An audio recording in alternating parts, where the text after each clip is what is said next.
Hello friends, I am Niranjan Avasare. Welcome back to my YouTube channel the insurance news, जहाँ पे insurance world से related काफ़ी सारी जानकारियाँ, काफ़ी सारी new information as well as insurance world से रिलेटेड जो टर्मिनोलॉजीज होती है वो आपको सिंपल लैंग्वेज में अंडरस्टैंड करने को मिलती है। Today in this video we are going to understand one of the such important concept in the insurance industry, and that is business net retention. Before that, आपको ये पता है that insurance company has a ability to transfer some of the insurance business to some other insurance company called as reinsurance company. Yes, it is the practice in the insurance market कि जहाँ पे कुछ ना कुछ business insurance company reinsurance company को transfer करती है with a small amount of premium, so that the risk of getting insolvent by an insurance company just because of a large peril gets minimized. Means in that term insurance company को reinsurance company से काफ़ी सारी help मिलते हैं with respect to claim settlement या फिर with respect to reimbursement of the loss that is occurred by an insurance company. इसी सिलसिले में मैं आपको बिजनेस नेट रिटेंशन ये एक टर्म बताने वाला हूँ। ध्यान से सुनिए, business net retention.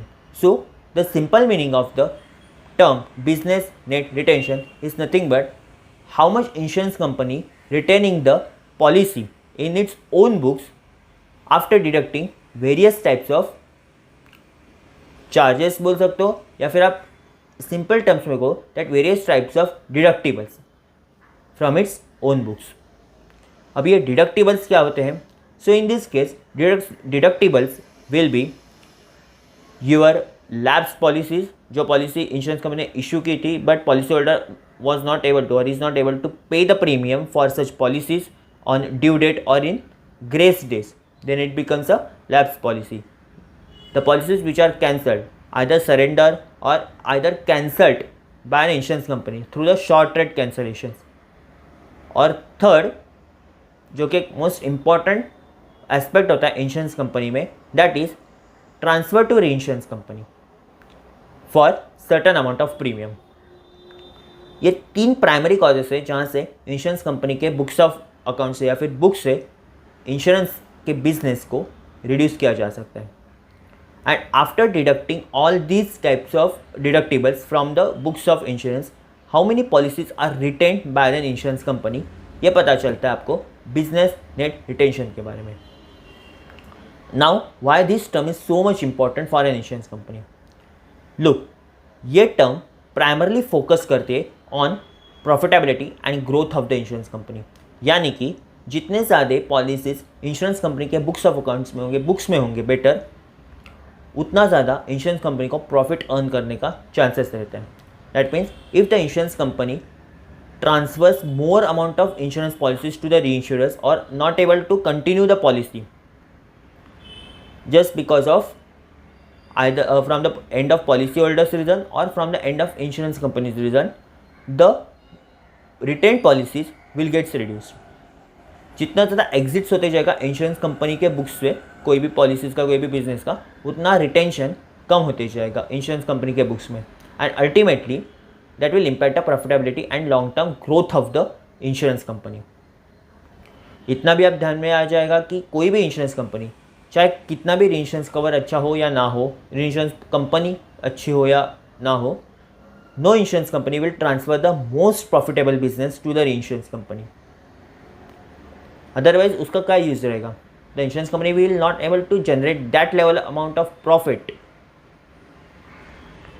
So generally such business which has a less probability of earning profit or having less profitability, that is transfer to reinsurance company. And बाकी दो तो रीजन से वो पॉलिसी होल्डर के एंड से होते हैं या फिर इंश्योरेंस कंपनी के अपने एंड से होते हैं, but the overall impact of this operation has on net retention of the business by an insurance company.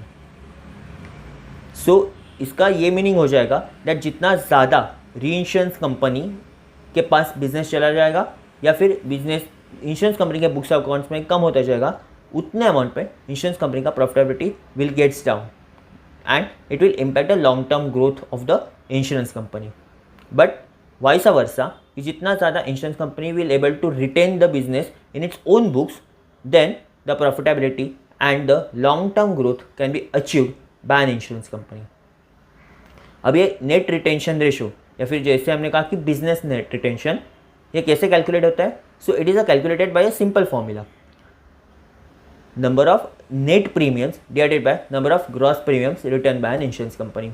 यानी जितना इंश्योरेंस कंपनी ने नेट प्रीमियम्स को रिटर्न किया है out of the gross premium, जिसमें आपके various types of charges, various types of other expenses and the premium that is paid by an insurance company to the reinsurance company होता है, उसको denominator में रख के कितना नेट प्रीमियम जो होता है वो ऊपर आ जाता है, जिसमें कोई भी टाइप के चार्जेस नहीं होते हैं। It is a pure and pure premium and find out किया जाता है कि कितना नेट रिटेंशन है ऑफ द इंश्योरेंस बिजनेस। अगर ये बिजनेस अच्छा है तो insurance company will definitely retain in its own books. अगर बिजनेस में प्रॉफिटेबिलिटी थोड़ा भी कम दिखता है then automatically the business will be either transfer to an insurance company और either the further decisions will be taken by an insurance company. Long term में इसका इम्पैक्ट बहुत ज़्यादा होता है। क्यों? Because insurance company tries to consolidate all such business which is the more profitable. Insurance company को obviously funds चाहिए, so definitely insurance company will try to retain more and more profitable business in its own books.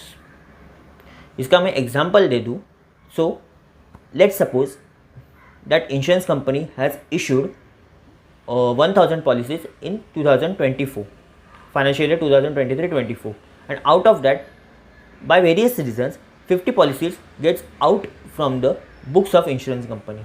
यानी अभी बचे कितने? 950 policies that are within the books of insurance company, they are retained by an insurance company, so automatically the ratio becomes 95%, correct? But in 2025 insurance company has issued 1050 policies, मतलब last year के comparison में 50 policies extra sale की। But the deductibles, the policies which exited, the business which is exited from the books of insurance company increase to say rupees ना, the insurance policies 200, then the net retained policies will be 850 and the business will come drastically to 82%. The retention will be 82% by an insurance company. So जितना ज़्यादा रहेगा ये retention ratio, जितना ज़्यादा रहेगा automatically business and profitability will increase. Ultimately the image, the reputation of the insurance company will increase. And अगर कम होते चले जाएगा then the reputation of the insurance company will be at stake. तो ये इंपॉर्टेंस होता है नेट रेवेन्यू रेशो का, या फिर जिसे बिजनेस नेट रिटेंशन कहते हैं foreign to an insurance company. I hope ये छोटे से वीडियो में मैंने ये बिजनेस नेट रिटेंशन कंसेप्ट को अच्छे से समझाया होगा। आपके क्या कमेंट्स हैं वो नीचे दिए हुए कमेंट सेक्शन में ज़रूर बताइए। वीडियो को लाइक शेयर ज़रूर कीजिए, चैनल को सब्सक्राइब कीजिए और सब्सक्राइब करने के बाद बाजू बाजू छोटा सा बेल आइकन है उससे भी प्रेस कीजिए, ताकि जब भी मैं कोई वीडियो अपलोड करूँगा you will get the notification as soon as I will upload the video. And obviously इस चैनल पे बाकी सारी कई वीडियोस अवेलेबल है जिससे आप देख सकते हो, so that you will be able to understand कि इंश्योरेंस मार्केट्स क्या होता है, इंश्योरेंस में क्या क्या टर्मिनोलॉजी होते हैं, क्या क्या करंट सिनारियोज चल रहे हैं। So you will be able to understand what is happening in the insurance world. और जैसे मैंने थोड़े समय पहले एक मेंशनिंग किया था कि शॉर्ट रेट कैंसिलेशन का, तो उसका भी वीडियो अवेलेबल है इसी यूट्यूब चैनल पे। मैं यूट्यूब चैनल में मेरे इस वीडियो के नीचे उसकी लिंक दे दूंगा, so that you will be able to visit the video and you will be able to understand what is short rate cancellation. So please मेरे चैनल को रेगुलर विजिट कीजिए, चैनल के वीडियोस देखते रहिए एंड किसी next video में फिर हम मिलेंगे। तब तक के लिए धन्यवाद। Thank you so much for watching this video.